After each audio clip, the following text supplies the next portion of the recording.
Kalau nggak pengen, kalau nggak dapat tinggalkan saja dunia, dia akan mengejar kau. Kondisi dunia modern saat ini, gejala global yang sangat mirip dengan kaum Sabah. Yang pertama, sekularisasi ekstrim.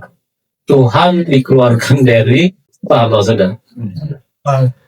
Jadi dalam dunia politik itu tidak ada unsur ketuhanan sama sekali. Jadi bukan Tuhan yang mengatur kehidupan sebuah pemerintahan.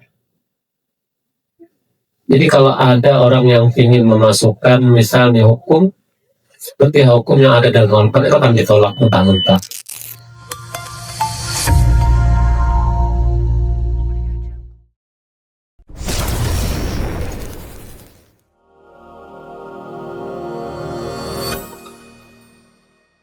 Kita mengambil tema kajian Sunnatullah, peradaban dalam Al-Quran, atau model naik turunnya peradaban manusia. Kalau dalam sebuah ayat, wa tilkal ayyam nudawiluha bainan nas, tapi ini kita mengambil analisis krisis global modern dengan pola kehancuran kaum Sabah, mengambil dari surah Sabah ayat 15 sampai 20. Jadi kita melihat apa yang terjadi hari ini itu relevan dengan apa yang diturunkan Allah 14 abad yang lalu dalam Quran surah Sabah ayat 15 dan sampai 20. Di akhir ayat Quran surah Sabah 15 itu Allah mengatakan baldatun thayyibatun wa rabbun ghafur. Saya pertama kali mendengar ini ketika istilah-istilah ini sering dimunculkan waktu di Mas MJK itu, baldatun thayyibatun wa rabbun ghafur. Itu semacam cita-cita yang diinginkan para pemangku kebijakan kita di negeri ini. Tapi sampai hari ini nampaknya itu belum terwujud untuk skala negeri kita ya. Tapi kalau kita melihat pola yang ada dalam surah Sabah ayat 15 sampai 20 ini polanya pola kehancuran. Dari mulai kemakmuran menuju kehancuran. Tapi ini skalanya bukan skala satu negara, ini skala global, dunia ya. Karena kita paham hari ini dunia dikendalikan oleh satu pemerintahan saja sebenarnya. Meskipun bentuknya tidak terlalu bisa disebut sebuah negara, tapi memang mereka mengendalikan yang disebut dengan krisis dunia. Tafsir ulama yang pertama Ibnu Katsir, beliau menyebutkan kaum Sabah memiliki tanah yang sangat subur, 2 kebun besar kanan dan kiri, kemudian sistem irigasi bendungan Ma'rib. Jadi zaman dulu sudah ada. Ini perdagangan internasional juga sudah terjadi. Kalau kita melihat kondisi hari ini, sebentar ya. Yang hari ini kan memang di kita sebenarnya negara kita itu terkenal dengan negara agraria kan, negara pertanian. Tanahnya terkenal subur. Dulu ada nyanyian apa? Lempar tongkat. Iya. Jadi tanaman ya. Itu artinya menunjukkan kesuburannya. Bukan itunya, bukan keajaibannya, tapi menunjukkan kesuburannya. Kita diberi gelar negara cincin api, bukan negara Avatar itu ya. Tapi itu beneran negara cincin api kita, karena kita ini hidup di atas gunung berapi sebenarnya. Negara kita negara terbanyak memiliki gunung berapi. Gunung berapi itu mengeluarkan abu vulkanik yang sangat subur untuk tanaman. Pada dasarnya, kalau kondisi seperti itu nggak perlu pupuk, karena sudah ada. Cuma kita ada saja yang terlalu termakan doktrin negara superpower kan. Menurut Syekh Wahbah Az-Zuhaili, Sabah adalah salah satu peradaban paling makmur di dunia masa lalu ya. Dan ini paralel dengan dunia modern saat ini. Dunia hari ini juga berada pada fase kemakmuran teknologi terbesar dalam sejarah. Yang pertama, revolusi digital. Itu sekarang itu kan mungkin perubahannya per hari ya Pak Asrul. Loncatan, jadi loncatannya bukan loncatan biasa, namanya kuantum sekarang. Zaman kami seumuran Abid itu cuma mobil jalan sendiri itu ngayal zaman itu. Zaman kami waktu kecil mobil lewat di jalan negara itu sekali sebulan. Mobil bus yang ada itu sekali sebulan lewatnya. Jadi kalau lewat satu itu semuanya wah sesuatu yang wah kalau mobil lewat itu. Kemajuan medis luar biasa sekarang itu. Zaman kami, zaman kakak saya, itu sunat masih pakai manual mana Bang Sul? Ya. Jadi pakai apa Ustaz namanya kalau di tempat kami itu kalau zaman dulu itu kan semacam Kasim ya, bukan nama Kasim tapi Kasim dalam kerajaan itu tukang sunat. Ya, tukang sunat. Itu manual, jadi mungkin kalau Abid diceritain untuk mengerikan. Jadi anak-anak yang mau disunat itu zaman dulu bukan dokter yang nyunat, itu ada khusus semacam kayak bidan kampung. Dia kalau di tempat kami itu, ini cerita kakak saya ya, saya nggak mengalami, tapi kakak saya ngalami. Itu habis di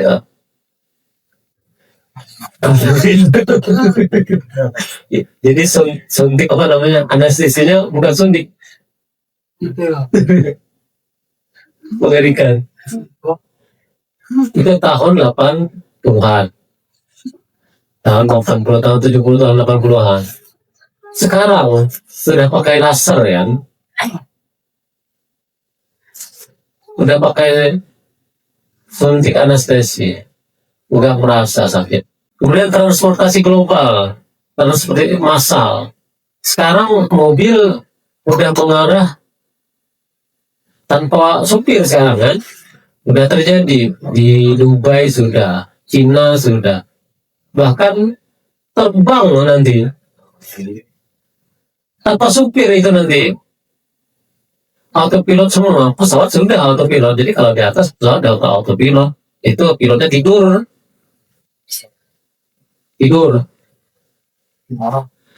orang pun nggak apa-apa kan ada autopilot. Cuma waktu landing sama take up saja pilotnya dia perlu perhitungan. Kalau udah di atas dia udah autopilot semua. Yang keempat apa? Produksi pangan massal. Semuanya diproduksi massal. Bahkan hari ini sudah ada daging dicetak. Iya. Bukan kornet. Pakai printer 3 dimensi. Oh iya. Saya bayanginnya ketika cuaca ketika apa istilahnya climate change. Ketika dunia dengan kondisi iklim yang nggak menentu hari ini, itu kan pangan susah jadinya nanti. Kalau nggak mau disebut pengendalian iklim, kasar-kasarnya kalau misalnya iklim dikendalikan, bisa ya jadi setengah Tuhan. Itu jadi yang tadi solusinya makanan di print, ngeprint burger, ngeprint ayam, ngeprint sapi. Belum pernah lihat? Tinggalan kau. Jadi orang sudah ngeprint daging, ngeprint telur, kita baru sampai di mana.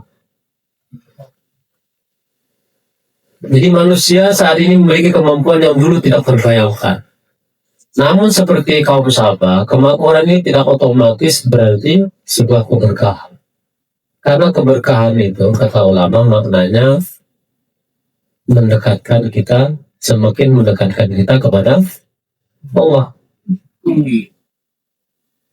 Jadi kenikmatan membawa kita kepada ibadah, membawa pada ketenangan. Hari ini makin banyak kayaknya makin gelisah manusia.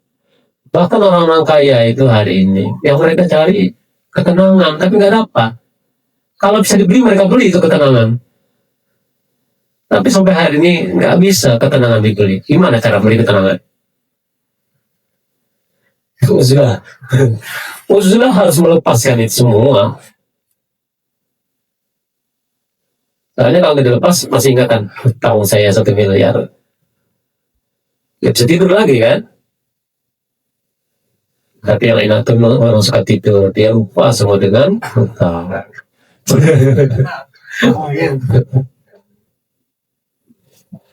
Yang kedua, tahapan kedua, kufur nikmat. Jadi setelah diberi kenikmatan yang banyak, kufur. Bahasa kerennya krisis spiritual.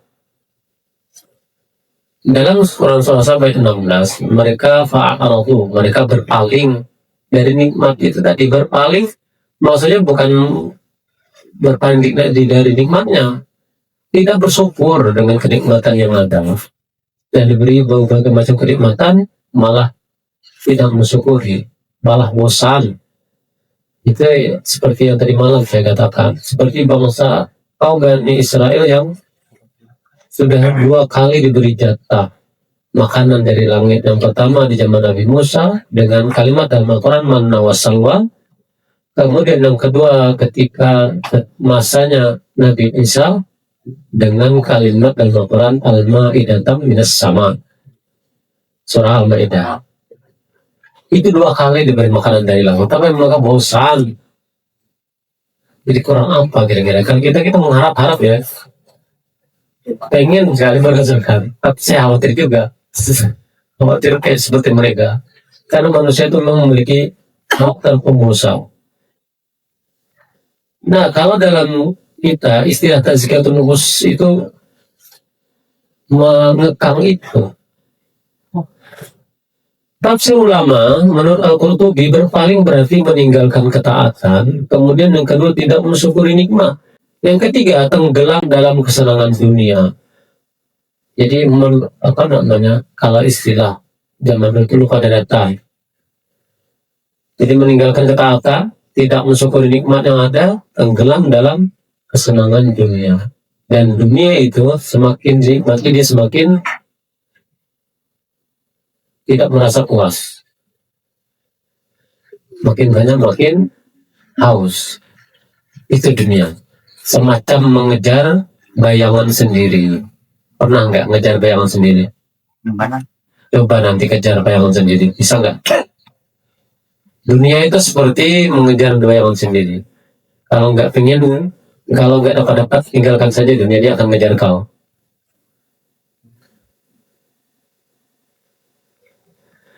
Kondisi dunia modern saat ini, gejala global yang sangat mirip dengan kaum Sabah. Yang pertama, sekularisasi ekstrim. Tuhan dikeluarkan dari politik. Paham maksudnya? Jadi dalam dunia politik itu tidak ada unsur ketuhanan sama sekali. Jadi bukan Tuhan yang mengatur kehidupan sebuah pemerintahan. Jadi kalau ada orang yang ingin memasukkan misalnya hukum, seperti hukum yang ada dalam Al-Quran itu akan ditolak mentah-mentah. Meskipun di negara tersebut negara mayoritas Muslim, bahkan sampai presidennya itu semuanya Muslim, bahkan mungkin dia mengatakan negara Muslim sendiri pun tidak memakai 100% hukum Allah. Itu maknanya Tuhan dikeluarkan dari politik. Yang kedua pendidikan, sama juga. Kita disuguhi dengan istilah teori Darwin.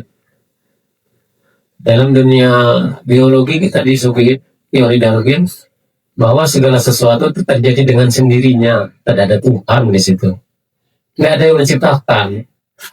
Dengan teori Big Bang. Ya, kalau Big Bang itu masih teori dalam Al-Quran. Ini teori alam semesta jadi dengan sendirinya. Nggak ada yang menciptakan. Jadi itu analoginya mereka bikin gini. Kalau kasar-kasarnya, kalau teori evolusi itu gitu. Kalau kita analogikan, ada rongsokan besi, tiba-tiba diterpa angin ratusan tahun jadi pesawat. Atau jadi UFO sekalian. Kemudian yang ketiga ekonomi. Ekonomi sekarang jauh deh, sangat jauh sekali. Kalau kita dulu mikirnya yang terjerat riba itu hanya skala perorangan, individu. Sekarang yang terjerat riba apa? Negara. Bahkan Amerika yang katanya negara superpower itu paling banyak utangnya. Siapa utangin negara? Ayo siapa? Bank sentral. Manusia yang utangi. Kita dulu ngira cuma kita yang berutang dengan bank, ternyata negara sekarang yang diperbudak oleh manusia. Jadi sekarang itu, kalau dulu istilah zaman dulu bayar upeti, sekarang bayar pajak.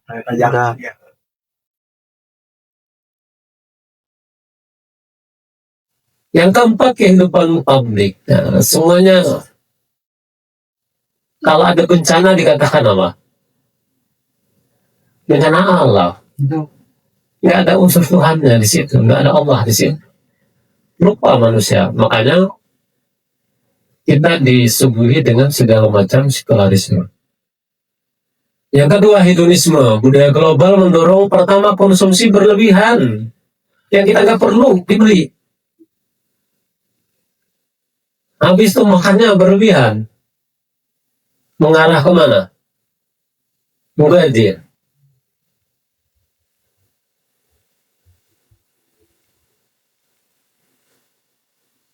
Materialisme, segala sesuatu diukur dengan yang nyata saja.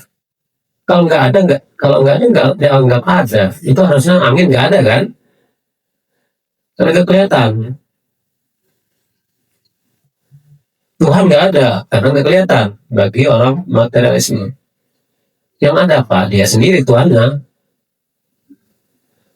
Yang ketiga apa? Hedonisme itu menyukai kenikmatan instan. Jadi segala sesuatu itu pinginnya instan.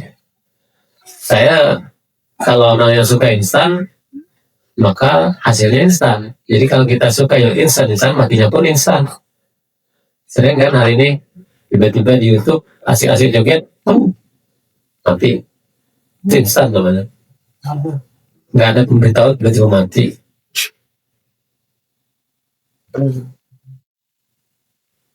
Yang ketiga, kehancuran moral. Ini udah barang makanan harian ini, pornografi ini. Yang dulu orang tua zaman dulu bilangnya bioskop masuk ke dalam rumah. Hari ini masuk kamar, masuk ruang privat sekarang itu.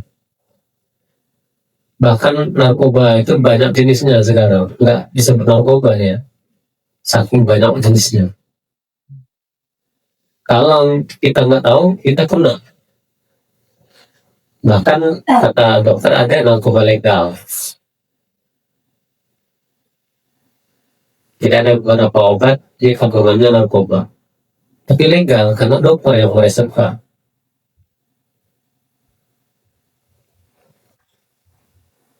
Yang ketiga apa? LGBT. Di kerusakan zaman dulu dalam Al-Quran kaum Nabi Lut itu yang pertama kali melakukan. Dan hari ini kejadian lagi.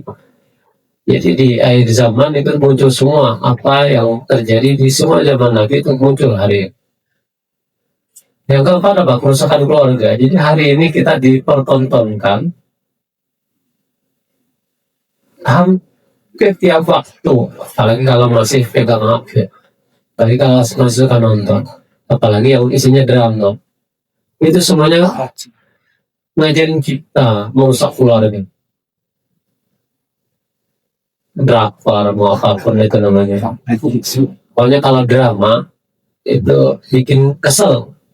Mau ditabrak mobil aja 4 kali sekian baru ditabrak. Kesel sekali saya melihatnya. Saking kesannya kita yang sakit. Jadi kita yang bikin penyakit jadinya ya. Ini mirip dengan fenomena kupur nikmat dan disebut konotasi dalam cerita kaum sahabat. Yang ketiga, tahap ketiga, kerusakan Allah. Tadi kedua apa? Keduanya, nih, hukum nikmat. Yang ketiga, kerusakan Allah. Quran Sabah, surah Sabah ayat 16, fa'arsalna alaihim sailal arim. Ini kalau sekarang namanya banjir bandang. Dibilang bencana alam lagi kan. Kemarin yang awal apa akhir tahun yang kemarin di Aceh itu. Nah kan, dibilang bencana alam. Jadi ini sudah ada polanya. Kami kirim kepada mereka banjir besar, hancurkan semua pertanian yang dilewatinya. Tiba-tiba kelumpuhan semua yang datang. Nah, paralel dengan kondisi global saat ini, Al-Quran juga menjelaskan fenomena ini dalam Quran surah Ar-Rum yang 41, Zaharal fasadu fil barri wal bahri bima kasabat aydin nas. Telah tampak kerusakan di darat dan di laut karena olah manusia. Manusia apa? Manusia serakah. Ingin menang sendiri. Orang lain biarin saja. Dia enak sendiri. Dia merusak di Aceh, tapi dia tidak tinggal di Aceh. Itu masalahnya. Jadi tidak tahu ya. Ya. Kalau itu masih mending maksudnya. Nebang pohon di Indonesia, dia tinggalnya di Singapura. Dia ngerok batu bara di Indonesia, dia tinggalnya di Cina.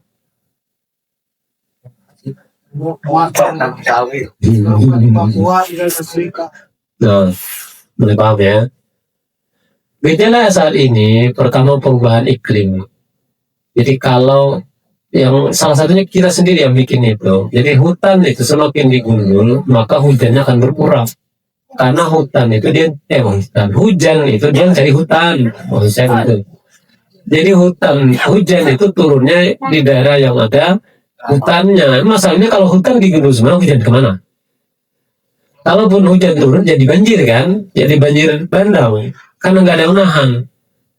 Karena kalau pohon sebesar drum itu dan tinggi menjulang, itu tinggal dikalikan berapa air yang dia tampung di dalam. Dan itu nanti keluar ketika musim kemarau. Jadi kalau musim hujan dia menyerap, musim kemarau dia keluarkan. Makanya tetap ada aliran sungai. Tapi kalau gundul, turun, nggak diserap langsung habis. Jadilah banjir bandang. Dan efeknya apa? Kekeringan ekstrim, karena nggak ada yang nyerap, nggak ada yang nahan air, nggak ada pohon besar. Saya waktu zaman kayak Abrid ini, itu dulu perusahaan Filipina yang dia di Kapuas. Kapuas itu Kalimantan Tengah. Tapi ngambilnya dari sama, lewatnya aja di Kalimantan Selatan. Ngambil kayunya tetap di Kalimantan Tengah. Jadi numpang lewat di Kalimantan Selatan, kayu-kayunya. Tahu nggak sebesar apa kayunya? Ini sebesar mihrab ini. Sebesar mihrab ini diameternya. Nggak bisa didekap. Jadi yang selanjutnya banjir besar atau hari ini banjir bandang. Hari ini kan di mana-mana banjir kan? Bahkan ada tambahannya longsor. Setelah itu ada satu lagi apa yang kayak di tanah ambles itu, yang di daerah Tegal tanah bergerak namanya. Kalau yang di mana yang terbaru itu istilahnya kayak sinkhole itu ambles kayak jadi ngarai. Itu kan mengerikan semuanya. Jadi mungkin efek kerusakan hutan salah satunya. Dan itu nanti dampaknya sampai krisis air. Dan ini sangat mirip dengan peruntuhan ekologis negeri Sabah yang terjadi hari ini. Yang keempat, tahapan keempat, runtuhnya sistem sosial. Kaum Sabah, Quran surah Sabah ayat 19, faja'alnahum ahaditsa wa mazzaqnahum kulla mumazzaq. Kami jadikan mereka cerita. Jadi semacam dongeng. Dan kami cerai-beraikan mereka, jadi berdiaspora kemana-mana. Karena negerinya hancur. Ini yang menyebabkan negara Arab bagian selatan nih. Ini negara Arab bagian selatan. Menurut Ibnu Katsir, bangsa Sabah akhirnya kehilangan negara mereka, bermigrasi diaspora, tercerai-berai ke berbagai wilayah Arab lainnya. Peradaban mereka hilang dari peta sejarah. Hanya tinggal cerita. Ya cerita, yang nama kan, nggak ada bendungannya kelihatan lagi. Yang namanya bendungan Elok. Paralel global, tanda-tanda yang mulai terlihat kondisi hari ini. Pertama, krisis ekonomi global, inflasi. Bahkan saya tadi malam, dari kemarin saya lihat di yang muda itu, saya nggak tahu dia tinggal di Swiss atau di mana. Kalau nama channelnya Mindsa, dia bilang 4 bulan lagi kita akan mengalami hyperinflasi. Bukan inflasi lagi, hyperinflasi.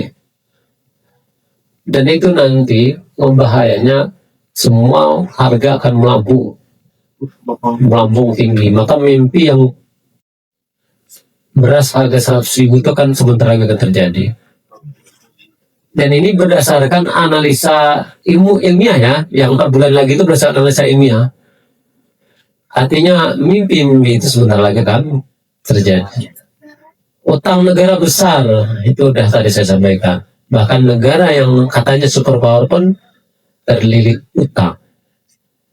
Gimana dengan negara yang setengah berkembang ini? Hidup segan mau tidak mau. Ketimpangan ekonomi, yang kaya makin kaya. Kemarin saya lihat berita, kekayaan Indonesia itu hanya dinikmati oleh 90 orang. Dan agak Dan sekitar segitulah. Kita hitung aja anggap 50 orang misalnya. Penduduk Indonesia berapa? Berapa juta? 200 juta. Yang menikmati cuma 50 orang. Enggak ada jomblang. Yang kaya makin kaya, yang miskin makin miskin. Ternyata hanya norma kejadian juga.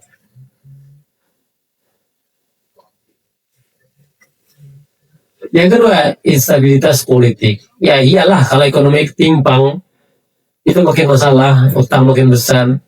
Maka oleh negara besar diciptakanlah perang. Karena mereka ekonominya membangun ekonomi dengan perang. Ya. Perang regional hari ini sudah mulai terjadi. Bahkan sudah masuk perang dunia 3 sekarang. Sudah masuk itu. Yang Iran dengan Amerika dan sekutunya, Pakistan sudah masuk juga perang regional dengan Afghanistan, kita sudah masuk semua. Ukraina diawali dengan Rusia, dan perang itu saling terkait nantinya, makanya disebut perang dunia. Jadi konflik geopolitik hari ini sudah terjadi di beberapa negara. Raja atau pemimpinnya digulingkan, bahkan dihinakan, sampai negara tanpa pemimpin. Jadi percayaan masyarakat dah runtuh, udah nggak percaya lagi sama pemimpinnya. Yang ketiga, migrasi massal, karena perang yang mengungsi. Nah, itu sudah terjadi di mana-mana sekarang, mulai terjadi. Itu bagaimana kalau terjadi perang dunia? Kemana ngungsinya? Nggak bisa kemana-mana, semua sama. Jadi semut di tengah gajah yang berantem kan. Jadi kalau jadi semut di tengah gajah berantem itu ya gitulah rasanya. Nggak usah dibayangkan, terlalu mengerikan. Krisis iklim juga hari ini. Hari ini jadi sekarang itu BMKG hari ini pengumumannya sebenarnya besok bisa berubah karena anomali iklimnya, anomali sekarang itu. Kemudian migrasi ekonomi, fenomena ini sangat mirip dengan disintegrasi sosial yang dialami kaum Sabah. Yang kelima, tahap kelima, dominasi iblis. Dalam surah Sabah ayat 20, walaqad saddaqa alaihim iblisu zannahu. Iblis membuktikan sangkaannya terhadap mereka. tafsirnya, menurut Al-Baghawi, iblis berhasil menyesatkan manusia melalui pertama syahwat. Syahwat itu berbagai macam keinginan. Yang kedua kesombongan, jadi merasa hebat. Tadi malam saya sudah ceritakan, karena merasa hebat, mereka ingin jarak yang dekat dijauhkan, langsung kasih Allah, maka jadi sangat jauh. Jadi syahwat, kesombongan, cinta dunia. Jadi sudah dimudahkan dengan jarak yang dekat untuk perdagangan internasionalnya, ekspor impor malah minta yang jauh. Yaitu karena faktor cinta dunia. Kondisi modern hari ini, banyak ulama kontemporer melihat dominasi pertama propaganda media. Itu penyebabnya. Jadi media itu seharusnya menyampaikan informasi kan, berita ini dijadikan propaganda. Jadi kita disuguhi berita yang nggak asli hanya sebagai jadi alat propaganda pemilik media itu sendiri. Karena pemiliknya kadang bukan yang terlihat nampak, pemiliknya adalah tangan-tangan yang tidak terlihat. Manipulasi informasi sekarang. Jadi kalau hari ini kita melihat berita tanpa melihat banyak, itu kadang kita tertipu. Maka kondisi ini lebih kita menyebutnya sebagai fitnah Dajjal. Budaya konsumsi yang berlebihan. Kemudian yang keempat, ideologi yang merusak fitrah manusia. Rusak semua. Kesucian fitrah manusia itu dirusak dengan mengaturnya ideologi-ideologi yang tidak terlihat secara nyata. Sebagian ulama mengaitkannya dengan namanya, ini kalau mereka nyebutnya persiapan fitnah Dajjal. Hari ini sudah terjadi, sudah jadi sistemnya. Sistem Dajjal itu sudah jadi. Persiapan datangnya sosok saja sekarang lagi. Yang keenam, sunatullah peradaban dalam Al-Quran. Dalam kisah Sabah terlihat pola kehancuran peradaban. Nikmat besar, tetapi kelalaian spiritual menghasilkan kufur nikmat, kerusakan alam dan sosial, runtuhan peradaban. Pola ini juga disebut dalam ayat lain dalam Quran surah Al-A'raf ayat 96. Walau anna ahlal qura amanu wattaqaw lafatahna alaihim barakatin minas samawati wal ardh. Itu kebalikannya. Ini Quran surah Al-A'raf ayat 97 sampai 99. Allah bisa saja menurunkan adab pada malam hari, pada pagi hari, ketika manusia merasa aman dari hukuman Allah. Yang terjadi di kaum Sabah kan ini ayat yang 97-99. Sedangkan yang kalau mau selamat, kita sambungannya Quran surah Al-A'raf ayat 96. Jika penduduk suatu negeri beriman dan bertakwa, jadi dua syaratnya, beriman dan bertakwa. Hari ini dua-duanya hancur. Syirik di mana-mana. Kesyirikan dalam demokrasi, dalam Al-Quran disebut kegelapan juga. Zulm itu sama maknanya dalam hadis kesyirikan. Jadi kalau dalam mimpi disebutkan kegelapan, berarti kesyirikan. Bertakwa. Hari ini jauh dari takwa. Maka kami bukakan keberkahan dari langit dan bumi. Hari ini itu tidak terjadi. Berarti ada yang salah dengan dua syarat ini. Jadi kalau ulama mengatakan sudah beriman dan sudah bertakwa tapi belum terjadi syarat, jawab syaratnya kami bukakan, itu berarti belum syarat itu terpenuhi. Nadanya sederhana saja. Silakan berkaca. Yang ketujuh, pesan besar untuk umat Islam saat ini. Para ulama menekankan bahwa kisah Sabah adalah peringatan untuk setiap umat.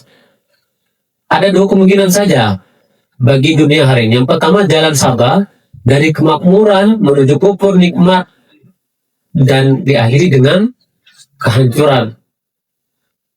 Atau yang kedua, jalan Al-A'raf ayat 96 tadi, dari iman dan takwa yang menuju kepada kehidupan yang berkah. Jadi cuma ada dua pilihan. Dan hari ini sepertinya sedang menuju ke hancuran, tetapi ada kabar gembiranya. Setelah itu baru menghasilkan, karena manusia rata-rata tegurannya itu ketika apa namanya, ya sudah sampai titik nadir, sudah hancur-hancuran, baru sadar. Polanya itu sunatullah juga. Jadi kalau nggak bisa ditegur baik-baik, tegurannya agak kasar.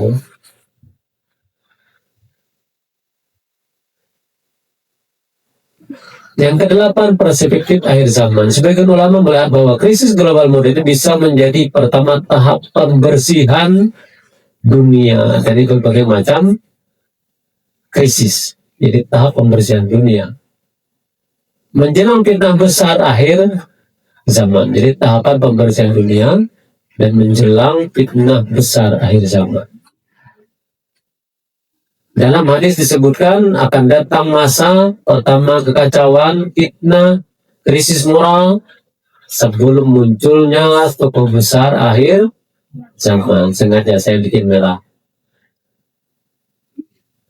Jadi tahapan pembersihan dunia menjelang fitnah besar akhir zaman. Sebelum munculnya tokoh besar akhir zaman. Dan hari ini umat kebingungan mencari siapa tokoh besar itu. Kita udah sampaikan siapa sosoknya, tapi banyak yang menolak karena nggak sesuai ekspektasi, terlalu culun. Kesimpulannya, kisah kaum Sabah bukan sekedar sejarah, tetapi cermin peradaban manusia. Jika dunia modern mengulangi kesombongan, kufur nikmat, kerusakan moral, maka pola kehancuran kaum Sabah bisa terulang dalam skala global. Jadi ini sebuah peringatan. Jadi kita sudah diberikan Allah peringatan banyak sekali dengan kondisi zaman ini. Gempa bumi tiap hari, bencana di mana-mana, tapi nggak sadar-sadar ternyata masih saja nggak ketemu yang namanya tokoh besar akhir zaman. Jadi semoga dengan kajian ini banyak pihak yang melihat, semoga mengkaji ulang dengan kondisi dunia hari ini yang sudah terlihat sekali tanda-tandanya.